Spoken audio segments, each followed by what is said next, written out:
14장 우리 1절부터 11절까지 보겠습니다.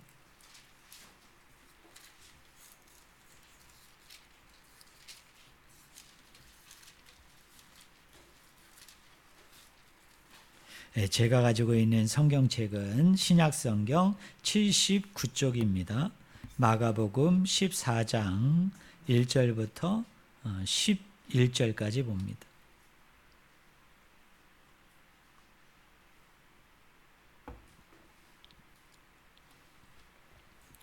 마가복음 14장 1절부터 11절까지 말씀을 제가 읽어드립니다.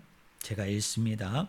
이틀이 지나면 유월절과 무교절이라 대제사장들과 서기관들이 예수를 흉계로 잡아 죽일 방도를 구하며 이르되 밀란이 날까 하노니 명절에는 하지 말자 하더라.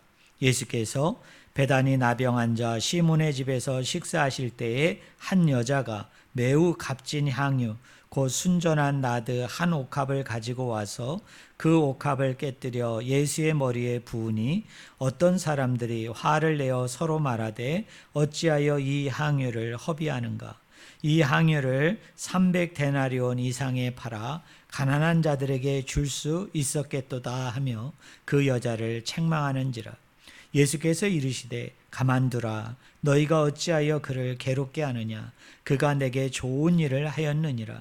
가난한 자들은 항상 너희와 함께 있으니 아무 때라도 원하는 대로 도울 수 있거니와 나는 너희와 항상 함께 있지 아니하리라.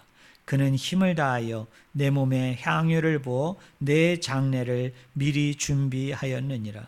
내가 진실로 너희에게 이르노니 온 천하에 어디서든지 복음이 전파되는 곳에는 이 여자가 행한 일도 말하여 그를 기억하리라 하시니라.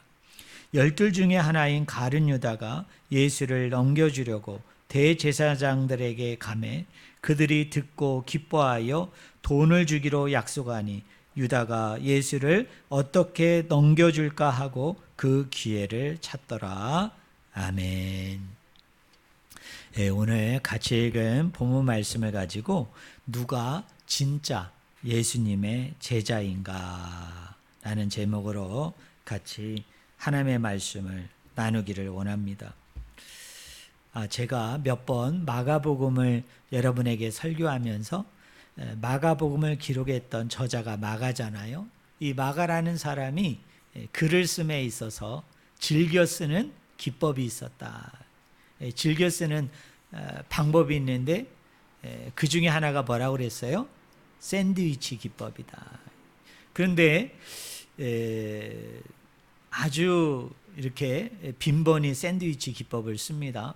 그런데 한 4군데 정도 아주 이렇게 명확하게 확실하게 그런 샌드위치 기법이 확 드러나는데요. 오늘 본문 말씀이 그 4군데 중에 또 한 군데 대충 또는 이렇게 자세히 읽어보시면은 또 여기서 샌드위치 기법을 마가라는 이 저자가 마가라는 이 기자가 또 사용했구나라는 것을 누구나 다 느낄 수 있을 정도로 여러분 샌드위치 기법을 씁니다. 자, 본문을 한번 보시면요. 14장 1절부터 2절의 내용은 뭐죠? 대제사장들과 서기관들이 누구를 죽이고자? 예수님을 죽이고자 모의를 하고 있는 그 과정을 짤막하게 1, 2절에 얘기하잖아요. 그리고 우리가 읽은 뒷부분인 마가복음 14장 10절부터 11절에 보면은 12 중에 하나인 누가? 가룟 유다가 예수를 대제사장들에게 어떻게 해요? 넘겨주려고 그 자리를 떠나게 되는 이 이야기가 딱 기록되어 있습니다. 여러분, 시간 순서상으로 보면, 배열로 보면 14장 1절부터 2절을 얘기하고 곧바로 이어서 10절과 11절을 얘기해도 여러분 그 연결이 어때요? 부자연스럽지 않죠. 되게 자연스럽잖아요. 대제사장들과 서기관들이 예수 그리스도를 어떻게 죽일까 모의를 했어요. 그런데 예수님의 12제자인 가룟 유다가 이들의 그런 모의에 동참하는 거죠. 참여하고자 어떻게 했어요? 대제사장에게 예수 그리스도를 구체적으로 넘겨주기 위해서 그 자리를 떠나는 이야기로 이렇게 연결하면 어떤 의미에서는 되게 자연스럽잖아요. 그런데 이 두 이야기 사이에 마가라는 저자가 하나의 긴 이야기를 갖다가 샌드위치처럼 양쪽에 빵 속에다가 안에 내용물을 꽉 채운 것처럼 또 하나의 다른 내용물을 채우잖아요. 그 내용물이 뭡니까? 여러분 3절부터 9절에 나와 있는 베다니 문둥이 시몬의 집에서 한 무명의 여자가 예수님께 찾아와 나드 한 옥합을 깨뜨려서 예수님의 어디에?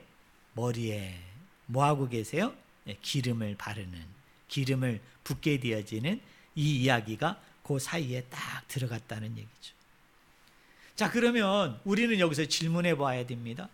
대제사장들과 서기관들이 예수 그리스도를 죽이고자 모의했던 이야기를 앞에 두고 또 가룟 유다가 예수 그리스도를 이 사람들에게 넘겨주기 위해서 그 자리를 떠난 이야기를 그 뒤에 두고서 왜 베다니 문둥이 시몬의 집에서 일어난 이 향유 부음 사건을 갖다가 이렇게 중간에 끼워놨을까요?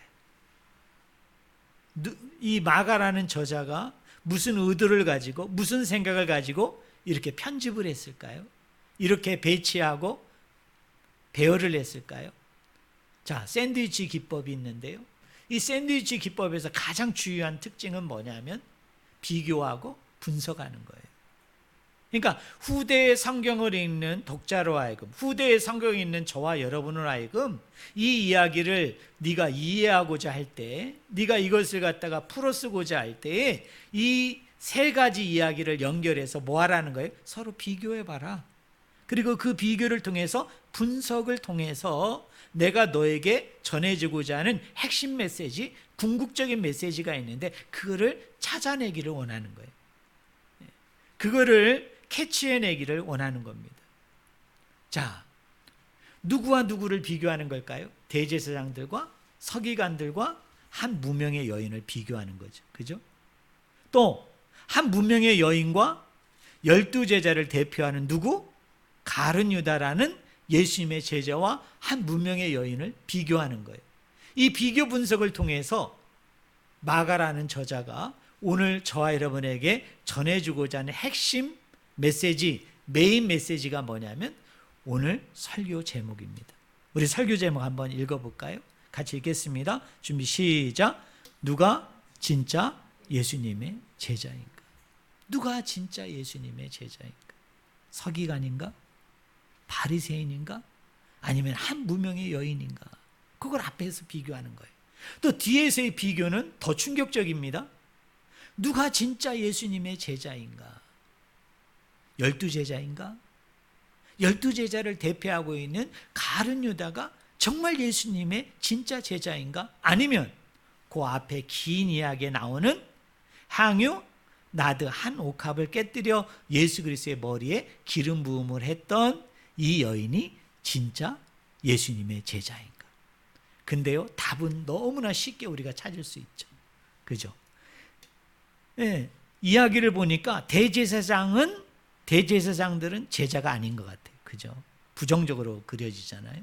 서기관들도 제자들은 아닌 것 같아요. 또 누구도 12제자를 대표하고 있는 한 명의 제자 가룟 유다도 제자가 아닌 것 같아요. 나아가서는 가룟 유다를 포함한 12제자도 아직은, 나중에는 모르겠습니다만 이 마가복음 14장까지 그려지는 제자들의 모습을 보게 되어지면 이들도 참다운 제자는 아직 아닌 것 같아요. 진짜 예수님의 제자의 모습을 가지고 있지는 않은 것 같아요. 그럼 여러분에게 퀴즈를 내겠습니다. 누가 진짜 예수님의 제자입니까? 그러면 이 비교 분석을 통해서 중간에 나와 있는 한 명의 여인이에요. 그 여인이 뭐를 했는데요? 나드 한 옥합을 깨뜨려 예수 그리스도의 머리에 기름 부음을 받게 했는데 이 여인이 바로 누구냐? 예수님이 원하시는, 예수님이 인정하고 칭찬하시는 나의 진짜 제자예요. 나의 진정한 진심 어린 제자라는 겁니다. 자, 그러면 우리는 여기서 질문해 보아야 됩니다.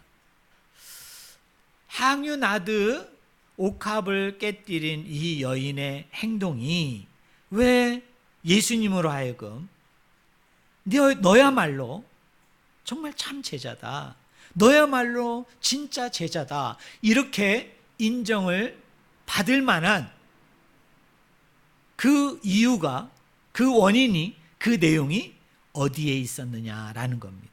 저는 두 가지로 보는 거예요. 순전 나드 한 옥합을 깨뜨린 여인의 행동에는요, 두 가지 놀라운 의미가 담겨져 있습니다. 자, 첫째로는 뭐냐? 이겁니다. 여러분 한번 따라해 보실래요? 메시아로서 임명식을 거행한 것이다. 네, 그거예요. 자, 우리가 구약 성경을 보면요, 머리에 기름을 바르거나 머리에 기름을 쏟는 행위를 할 수 있는 사람은 두 종류의 사람이에요. 누구와 누구죠? 제사장과 예언자들이죠. 네. 제사장들이 이 세워질 때에 그 머리 위에 뭐를 발라요? 기름을 바릅니다. 기름을 붓습니다. 예언자 역시 마찬가지입니다. 예언자로 하나님께서 그 영혼을 부르실 때, 그 영혼을 하나님이 선택하게 되실 때 그 머리 위에 뭐가 임해요? 기름이 임합니다. 기름이 부어집니다. 그래서 그 사람이 예언자로서 이제 활동하고 사역을 하게 되어지는 겁니다. 그런데 우리가 예수님을 성경을 보니까 이렇게 부르죠. 여러분 한번 따라해 보실래요? 그리스도. 우리가 예수 그리스도 이렇게 얘기하잖아요. 예수 그리스도. 원래 우리 예수님의 이름은 뭐죠? 예수님이죠. 그리스도는 예수라는 말에 이게 붙어 있는, 어떻게 생각하면 수식어구예요. 그런데 이 그리스도라는 말이 또 성경을 보면 보통 명사로, 일반 명사로 잘 쓰이기도 합니다. 그래서 그리스도가 예수고 예수가 그리스도예요. 또 두 말을 이어도 자연스럽죠. 예수 그리스도, 그리스도 예수예요. 그럼 우리 성도님들에게 물어볼게요. 자, 예수라는 뜻이 뭡니까? 죄에서 구원할 자. 우리 죄에서 구원하실 분, 구원자, 구세주, 그 뜻이 뭐예요? 예수라는 뜻입니다. 자, 그럼 그리스도라고 얘기할 때 그리스도라는 말은 뭘까요? 이게 히브리어로는 메시아, 헬라어로는 크리스토스, 그리스도입니다. 그래서 히브리어의 메시아라는 뜻과 신약의 그리스도라는 뜻이 어떨까요? 같은 의미예요. 같은 의미. 그럼 메시아, 그리스도라고 얘기할 때 이 메시아라는 뜻은 뭐냐면, 여러분 한번 따라해 보실래요? 기름 부음 받은 자. 네, 기름 부음 받은 자라는 뜻을 가지고 있어요. 그게 뭐예요? 메시아라는 뜻이에요. 그럼 여러분에게 쉬운 퀴즈 낼게요. 자, 메시아가 그리스도와 같은 말이라고 그랬으니까 그리스도도 무슨 뜻일까요? 기름 부음 받은 자라는 뜻을 가지고 있어요. 여러분, 우리 예수님은 이 땅에 뭐로 오셨어요? 메시아로 오셨죠. 예수님이 이 땅에 뭐로 오셨어요? 그리스도로 오셨어요. 그런데 그 메시아와 그리스도라는 단어가 의미하는 가장 큰 의미는 뭐라고요? 기름 부음을 받았다. 기름 부음을 받은 자라는 뜻이에요. 그런데 놀라운 것은 예수님께서 공생의 사역을 시작할 그 당시부터 오늘 마가복음 14장에까지 이르기까지 예수님의 행적을 쭉 찾아보니까 예수님이 메시아임에도 불구하고 그리스도임에도 불구하고 누군가에 의해서 기름 부음을 받은 적이 있을까요? 없을까요? 기름 부음을 받은 적이 아직은 없으세요. 물론 예수님이 갈릴리 호수에서 세례 요한에게 세례를 받게 되어질 때에 비둘기 같은 성령이 예수 그리스도의 머리에 임합니다. 그것도 일종의 기름 부음이에요. 기름 부음 받는 사건이에요. 그리고 하늘에서 소리가 나죠. 이는 내 사랑하는 아들이요 내 기뻐하는 자다라는 겁니다. 근데 거기에서 이렇게 기름 부음 받는 그 사건은 성령과 관련된 이야기고, 그렇다고 해서 이렇게 눈으로 뭐 보여지거나 또는 뭐 눈으로 그거를 인지하고 인식할 수 있는 그런 단계는 아니에요. 그래서 예수님이 공생의 시작부터 오늘 마가복음 14장까지의 쭉 예수님의 행적을 찾아보니까 예수님은 메시아라고 얘기하고 예수님은 그리스도라고 얘기하는데, 그 메시아와 그리스도라는 뜻이 기름 부음 받는 자라는 뜻을 가지고 있음에도 불구하고 그 어느 누구도 예수님의 머리에 아직 제사장과 예언자가 그 사명을 감당할 때, 그 사명자로 세움을 받게 되어질 때 그 머리에 기름을 바르는데요, 그 머리에 기름을 붓는데 그와 같은 그리스도 임명식, 메시아 임명식을 한 적이 있다 없다? 한 적이 없어요.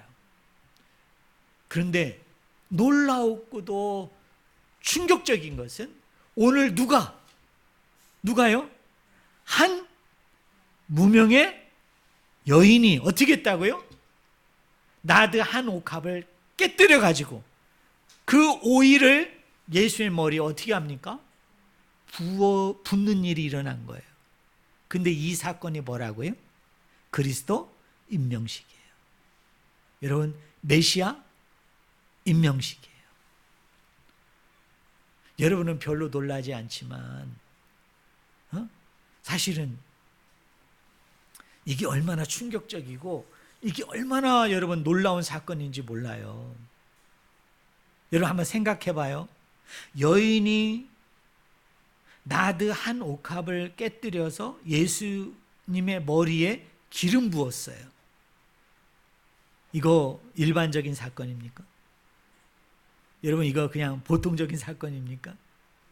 우리가 그냥 표면적으로 이해하면 이런 거예요. 이 여인이 예수님을 너무너무 사랑해서 난 예수님을 위해서 뭔가를 좀 드려야 되는데, 예수님을 위해서 뭔가 내가 귀중한 어떤 것을 가지고 내가 예수님께 뭐를 좀 해드리고 싶은데 자기 집안에 막 찾아봤어요.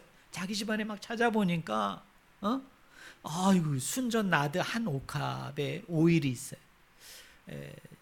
뭐 100% 정확한 건 아닙니다만 오늘날의 그 성경에 어떤 식물이나 동물이나 성경에 나오는 많은 이런 기구들을 연구하는 학자들의 말에 의하면은 이 나드 한 옥합에 들어있는 그 오일이 오늘날로 얘기하면 아로마 오일이다, 이렇게 주장하는 학자들이 꽤 많거든요. 그게 아로마 오일이든 아로마 오일이 아니든, 여러분 그 집안에 찾아보니까 너무 귀한 오일이 있는 거예요. 옳거니 내가 이거를 우리 예수님을 내가 너무너무 사랑하니까 그 사랑의 마음을 담아서 우리 예수님께 드려야 되겠다. 아니, 드리는 게 아니라 내가 그를 손수 깨뜨려서 어떻게 해요?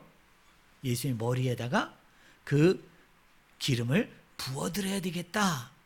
그런 순전한 마음, 그런 순전한 생각을 가지고 이 여인이 지금 찾아와 가지고 예수님의 머리 위에 기름을 붓고 있을까요? 마가라는 기자는 거기에 의도가 없어요. 거기에 생각이 없어요.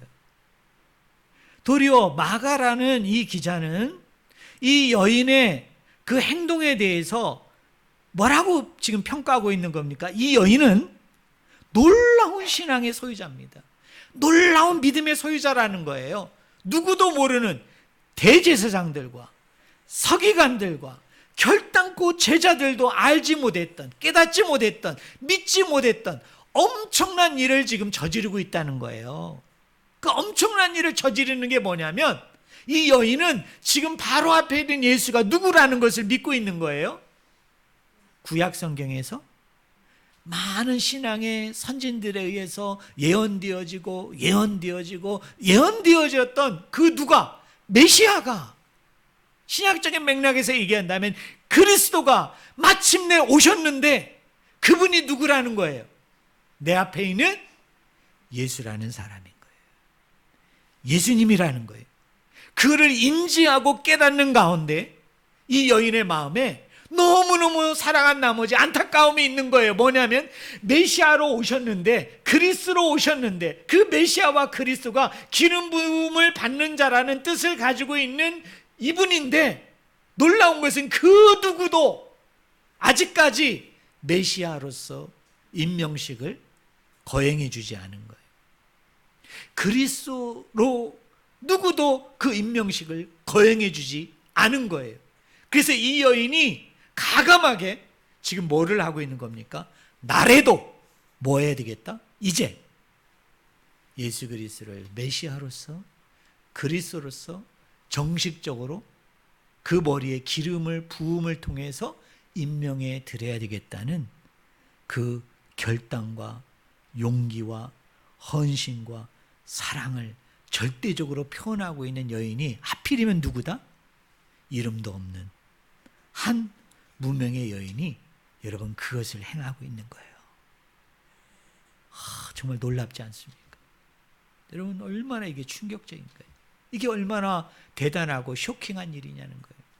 그 다음에 두 번째로요,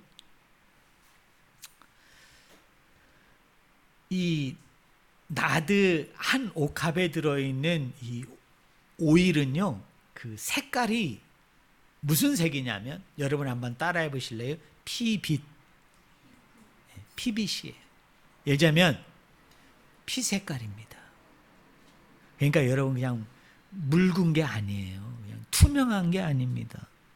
사람의 핏빛과 똑같은 색깔입니다. 그거를 깨뜨려 가지고 어떻게 한다고요? 예수님의 머리 위에, 여러분 한번 상상을 해봐요.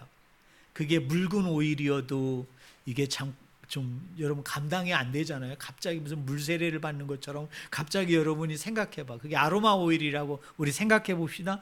여러분 내가 이렇게 있는데 어떤 사람이 와가지고 딱 깨뜨린 상태에서 무리들이 다 쳐다보고 있는데, 청중들이 다 보고 있는데, 거기다가 막 연락에 뭘 쏟고 있어요? 막 아로마 오일을 콸콸콸콸콸 여러분 쏟고 있다고 생각을 해봐요. 그래서 그게 막 머리에서 흘러내리고 막 얼굴로 흘러내려가지고 옷을 다 적시고 여러분 그 발까지 다 적셔지는 그 광경을 여러분이 한번 상상을 해봐요. 어떤 의미에서는 이 여인의 이런 숭고한 헌신, 이런 숭고한 사랑이 깃들여 있는 그 참된 의미를 인지하지 못하면, 받아들이지 못하면, 그거를 파악을 하지 못하면 이거 되게 민망한 거잖아요. 이게 되게 막 뭐라 그럴까, 이게 너무 낯뜨겁고 이게 당황스러운 일이잖아요. 그런데 그 오일의 색깔이 무슨 색깔이라고요? 피 색깔이에요. 피빛이에요. 쉽게 얘기하면 붉은색이에요. 그것이 어떻게 됩니까? 지금 예수님의 머리에서부터 온몸에까지 다 적셔 내려오는 거예요. 그런데요, 5절에 보면 이런 행위에 대해서 가룟 유다가 뭐라고 평가합니까? 여러분 거기 5절 한번 보세요.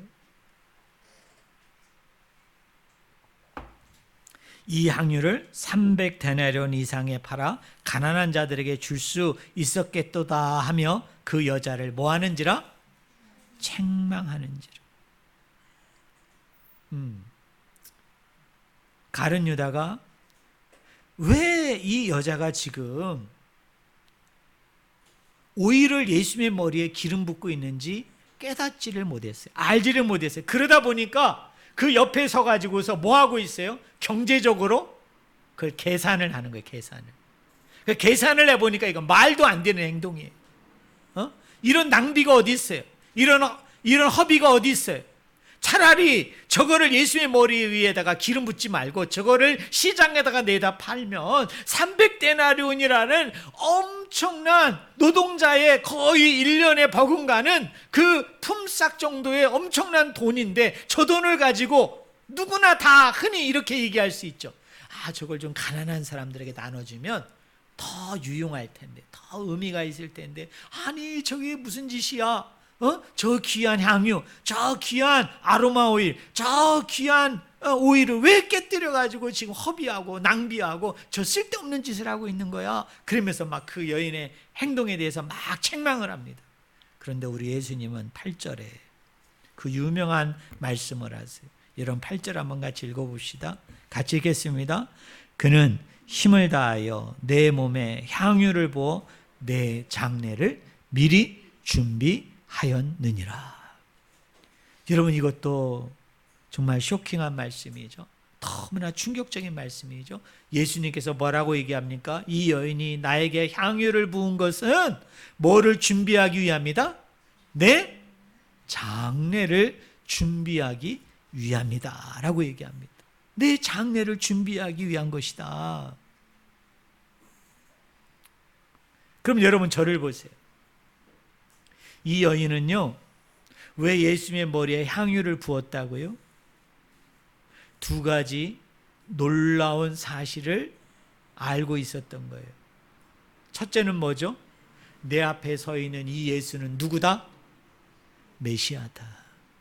그리스도다. 그런데 안타깝게도 그 누구도 메시아로 그리스도로 임명하지 않은 거예요. 기름을 안 바른 거예요. 그래서 이 여인이 무슨 생각을 한 겁니까? 나래도 예수님의 머리에 기름을 발라야 되겠다. 기름을 부어야 되겠다. 그래서 나래도 뭐예요? 그리스도로 임명해 드려야 되겠다. 메시아로 뭐 해야 되겠다? 임명해 드려야 되겠다는 그 숭고한 사랑의 발로예요. 그 다음에 두 번째는 뭐죠? 예수님이 마가복음에 보면은 3번에 걸쳐서 예수님이 이야기하십니다. 내가 십자가에 죽어야 되겠고, 그리고 내가 3일 만에 뭐하리라? 다시 살아나리라는 말씀을 계속 얘기하셨습니다. 그런데 제자들이 그걸 알지 못해. 제자들이 그것을 깨닫지 못해. 그런데 누구만큼은, 이 여인만큼은 그 말씀을 어떻게 하던 거죠? 마음에 간직하고 있었던 거예요. 마음에 담고 있었던 거예요. 그리고 마음에 간직하고 담은 정도가 아니라 정말로 예수님이 말씀하신 대로 그분은 이제 몇 날이 못 돼요. 어디에? 십자가에 우리를 위해서, 우리의 죄를 사해주기 위해서, 우리의 죄를 용서해주기 위해서 대속제물로서, 희생제물로서 저 십자가에 매달려 죽으실 것을 그는 확실하게 믿은 거예요. 그 믿는 과정 속에서 이 여인에게 고민이 생긴 겁니다. 이 여인에게 나름대로 걱정이 생긴 겁니다. 제 해석으로는 무엇이죠? 예수님은 어디에 매달려 죽어야 됩니까? 영문 밖에 십자가에 매달려 죽어야 되는데, 당시 로마법에 의하면은 이 시체를 어떻게 해야 돼요? 치울 수가 없어요. 이 시체를 가져다가 장례를 치르면 안 돼요. 그러면 이 사람의 죄에 동조한 것으로, 또 이 사람의 죄 가운데 함께한 사람으로 간주해서 그 사람도 어떻게 됩니까? 죽임을 당하는 거예요. 여러분, 사형을 당할 수 있는 그 절대적인 위기가 있었던 거예요. 그래서 이 여인은 아는 거예요. 며칠 후에 예수님이 우리의 죄를 위해서, 우리의 죄를 사하기 위해서 그 십자가에 매달려 죽을 텐데, 그런데 그 십자가에 매달려 계셔야 되기 때문에 제대로 된 뭐를 치를 수가 없다? 장례를 치를 수가 없는 거예요. 장례를. 그게 너무나 못내 가슴 아프고, 못내 여러분 안타까웠던 거예요. 그래서 이 여인이 가감하게 지금 무슨 행동을 하고 있는 거예요? 나래도 미리 땡겨서 예수님의 뭐를 해야 되겠다? 장례를 준비해야 되겠다.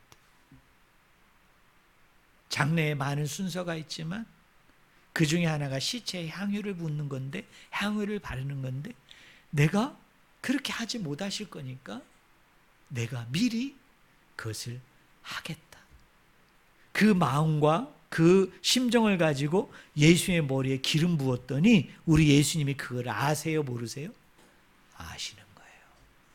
그래서 예수님이 무슨 말씀을 합니까? 다시 8절과 9절을 보세요. 그는 힘을 다하여 내 몸에 향유를 부어 내 장례를 미리 준비하였느니라. 내가 진실로 너희에게 이르노니 온 천하에 어디서든지 복음이 전파되는 곳에는 이 여자가 행한 일도 말하여 그를 뭐하리라? 기억하리라 라고 얘기하면서 우리 예수님이 이 여인의 믿음의 행동에 대해서 어떻게 합니까? 극찬을 하십니다. 극찬을 하세요. 아마 이런 칭찬을 들은 사람은 우리가 공관복음서, 사복음서에 보면 몇 명 안 됩니다. 물론 똑같은 칭찬은 아니지만 그거와 비슷한 칭찬을 들은 사람들이 몇 사람이 있는데 그 중에 한 사람이 누구냐면 안타깝게도 이름이 소개되지 않아요. 이름이 나오지 않은 한 무명의 여인이 이런 행동을 한 겁니다. 사랑하는 성도 여러분, 마가라는 기자는 앞에 나오는 서기관과 그리고 제사장들의 행동과 뒤에 나오는 12명의 제자 중에 한 사람인 가룟 유다의 행동 사이에 이 여인의 긴 이야기를 기록한 이유는 아까 설교 제목처럼 우리에게 뭐를 비교하고 분석함을 통해서 알고자 함이라고요? 누가 진짜 예수님의 제자인가? 그럼 우리는 결론적으로 답을 찾아야 되죠. 누가 진짜 예수님의 제자입니까? 한 무명의 여인이 진짜 예수님의 제자예요. 그러면 이 한 무명의 여인이 왜 예수님의 제자인가요? 우리는 여기서 마가복음 1장부터 16장의 전체 기사 속에서 믿음이라는 단어가 쓰이는데요. 믿음이라는 단어가 쓰이는데 이 믿음이라는 단어가 가지고 있는 그 의미가 무엇인가를 알아야 이 여인의 행동은 믿음의 행동이었거든요. 그 믿음을 하나님이 보시고 내가 나와 관련된 또는 내가 직접적으로 얘기되어지는 그 복음의 현장에, 말씀의 현장에 이 여자가 행한 이 모든 일들이 말하여지고 기억되리라 라고 예수님이 칭찬하신 거예요. 그럼 마가복음에서 얘기하는 믿음이 뭐냐면, 자, 많은 사람들은 내가 예수님 믿는다, 하나님 믿는다 라고 얘기할 때 그 믿음을 어느 정도로 생각하느냐 하면 한번 따라해 보실래요? 지적인 동의. 지적인 동의 수준에서 머무는 성도가 너무나 많다는 거예요. 여러분, 지적인 동의가 뭐죠? 이런 겁니다. 하나님은 한 분이십니다. 아이, 그렇죠. 예수님은 우리의 죄를 위해서 십자가에 죽으셨습니다. 아유, 그렇죠. 예수님은 3일 만에 부활하셨습니다. 아, 네, 저 인정합니다. 그렇죠. 그러면서 뭐예요? 이렇게 동의하는 거. 그거를 우리는 믿음이라고 생각을 해요. 그런데 마가복음에서 이야기하는 믿음은 제가 저번에도 마가복음을 가지고 여러분에게 설교할 때 이야기했는데 마가복음 안에서의 믿음은 뭐냐면, 여러분 한번 따라해 보실래요? 믿음은 알미다. 따라하겠습니다. 믿음은 깨달음이다.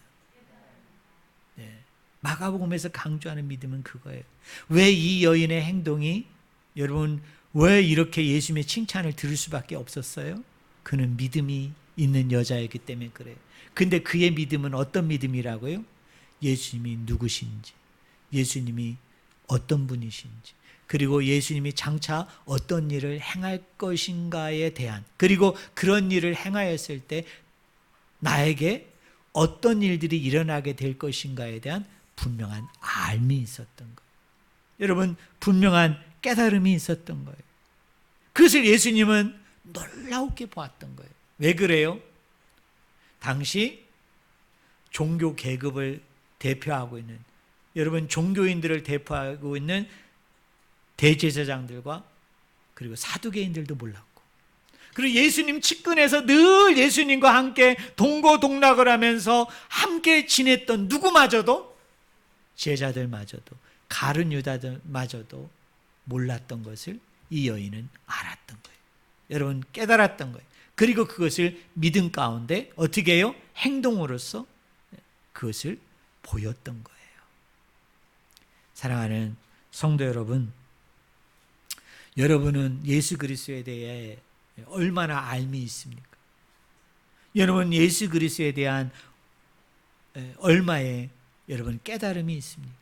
다시 한번 얘기합니다. 믿음은 내가 지적으로 동의하는 게 아니에요. 자, 여러분이 오늘 설교 시간에 와가지고, 자, 목사님한테 이런 설교를 듣습니다. 근데 여러분이 이곳에 앉아가지고 목사님의 얘기를 들으면서, 아, 목사님 말씀 맞지. 아, 목사님 말씀이 사실이지. 아, 그거 나 인정해. 그게 여러분 믿음이 아니에요. 많은 분들은 신앙생활하고 믿음생활하고 종교생활하면서 믿음을 그 정도로 얘기합니다. 이 성경에 나와 있는 얘기를 그냥 받아들이는 거예요. 그냥 이 성경에 나와 있는 이야기를 누군가가 얘기하고 누군가가 들려주고 또 내가 이것을 읽을 때 그냥 그거를 그냥 인정하는 그 수준으로 그냥 나는 예수님을 믿는다고 여기는 거예요. 나는 그렇게 신앙생활하고 믿음생활을 한다고 여기는 거예요. 그런데 마가복음 기자는 1장부터 16장에서 우리에게 분명히 얘기합니다. 믿음이라는 것은 뭐냐? 예수 그리스도에 대한 알미예요. 예수 그리스도에 대한 깨달음이에요. 그리고 그 암과 깨달음이 나의 구체적인 행위를 통해서 나의 구체적인 삶을 통해서 그것이 드러내 보이고 나타내 보여지고 행동으로 옮겨지는 것, 그것을 뭐라고 얘기합니까? 그건 믿음이라고 얘기하는 거예요. 대표적인 사람이 누구냐? 오늘 본문 말씀에 나오는 이 여인이 이 케이스에 정확히 맞죠? 이 여인은 뭘 깨달았습니까? 내 앞에 있는 그리스도가 누구다? 메시아다. 그리스도다. 그리고 내 앞에 있는 분이 장차 어떻게 될 것이다? 우리의 죄를 용서해 주기 위해서, 우리의 죄를 탕감받게 하기 위해서, 우리의 죄를 완전히 해결받게 하기 위해서 이제 십자가에 돌아가실 분이다. 죽으실 분이다. 그 알미 있었어요. 깨달음이 있었어요. 근데 그 암과 깨달음으로만 머무르지 아니하고 이 여인은 어떻게 합니까? 자신의 집에 있는 나드 한 옥합의 오일을 가져와서 깨뜨림으로 어떻게 합니까? 그 암과 깨달음을 구체적인 행위 가운데 어떻게 해요? 드러내 보이고 나타내 보이고 실천하는, 여러분, 놀라운 믿음의 사람이 누굽니까? 오늘 본문 말씀에 등장하는 이 한 여인이었음을 우리는 알 수 있습니다. 사랑하는 성도 여러분, 두 가지입니다. 예수 그리스도가 누구시고, 예수 그리스도가 어떤 분이시고, 예수 그리스도가 나를 위해서 무엇을 하셨던 분인가를 우리가 알아야 돼요. 여러분, 깨달아야 됩니다. 그게 믿음이에요. 그게 믿음이에요. 여러분 아십니까? 예수님이 누구시고 또 예수님이 저와 여러분을 위해서 이 땅에 오셨을 때 어떤 일을 하셨는지 여러분 그거에 대한 알미 있어요? 그거에 대한 그냥 깊은 깨달음이 있느냐는 거예요. 그런데 그 암과 깨달음은 거기서 또 머무르면 안 됩니다. 한 발짝 더 나가야 됩니다. 예수님이 이런 분이셨고 예수님이 나를 위해서 이런 일을 행하셨기 때문에 나는 앞으로 살아갈 때 나는 그리스도를 위해서 구체적으로 이런 사람으로 살겠다. 내가 이런 사람으로 자리매김되는 사람이 되기를 원한다. 내가 이런 사람으로 사람들에게 말하여지고 사람들에게 기억되어지기를 원한다라는 그런 적극적인 행동, 적극적인 실천 가운데 속에서 그 믿음을 우리가 온전히 드러내 보이고 나타내 보이고 여러분 행하고 있는지, 저는 여러분들이 오늘 그런 결단을 하셨으면 좋겠어요. 여러분 그런 결심을 하셨으면 좋겠어요. 그냥 목사님 메시지 듣고 그냥 교회에서 여러분에게 들려주는 이야기 듣고 그래서 그냥 맞습니다, 전 동의합니다 라는 지적인 동의로만 끝나는 게 아니라 나와 예수님과의 1대1의 관계 속에서 그 예수님은 나에게 어떤 분이신가, 그리고 예수님은 나를 위해서 어떠한 일을 행하셨는가, 그리고 그것이 나의 삶 속에서 내 인생 속에서 나라는 사람 속에서 내가 이것을 어떻게 드러내 보이고 나타내 보이고 그런 행위들 가운데 속에서 하나님께 내 사랑을 표현하고 내 사랑을 고백하고 그리고 그 사랑하는 자로서의 그 실천들을 내가 어떻게 해나갈 것인가, 거기까지 이르게 되어졌을 때 우리가 그걸 뭐라고 얘기해요? 이 사람 예수님 믿는 사람 맞아. 이 사람 하나님 믿는 사람 맞아. 이런 겁니다.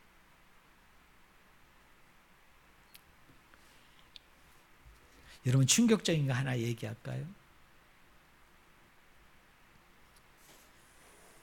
그 이슬람교 사람들이 뭘 믿죠? 무슨 신을 믿죠? 알라잖아요. 알라죠. 근데요, 아람어로 우리 예수님도 뭐냐면 알라이십니다. 그 이름이 같아요. 이름이 같아요. 근데 이슬람교 사람이 믿는 알라와 아람어로 얘기할 때 우리가 믿는 알라하고 뭔 차이가 있죠? 어떻게 구분이 되죠? 여러분, 이런 차이와 구분을 명확하게 하려면 그들이 믿는 알라는 이런 알라지만 내가 믿는 알라는 이런 분이라는 뭐가 있어야 돼요? 분명한 알미 있어야죠. 분명한 깨달음이 있어야 되죠. 그죠? 그리고 뭡니까? 그 암과 깨달음에 대한 분명한 실천이 있어야 돼요. 그분에 대해서 늘 한결같은 마음과 생각을 가지고 그 암대로 깨달음대로 실천하는 그 실천의 영성이 내 안에 있게 되어질 때 어떻습니까? 그들이 믿는 알라와 아람어로 얘기한다면 내가 믿는 알라가 다른 거예요. 그냥 인지적으로 그냥 인정하고 받아들이고 그냥 그 정도에만 머문다면 여러분 그 구분이 다르지 않아요. 저는 우리 성도님들이 오늘 본문 말씀에 나오는 이 문명의 한 여인처럼 알을 통한 믿음, 깨달음을 통한 믿음, 그리고 그 암과 깨달음을 통한 실천적인 영성의 소유자들이 다 되어져서 내 복음이 말하여지는 곳에, 내 복음이 전파되어지는 곳에 너의 이름도 기억되리라 라는 이 엄청난 칭찬을 받게 되어지는 우리 모든 성도님들 한 분 한 분이 다 되어지기를 주님의 이름으로 간절히 축원을 드립니다. 기도하겠습니다.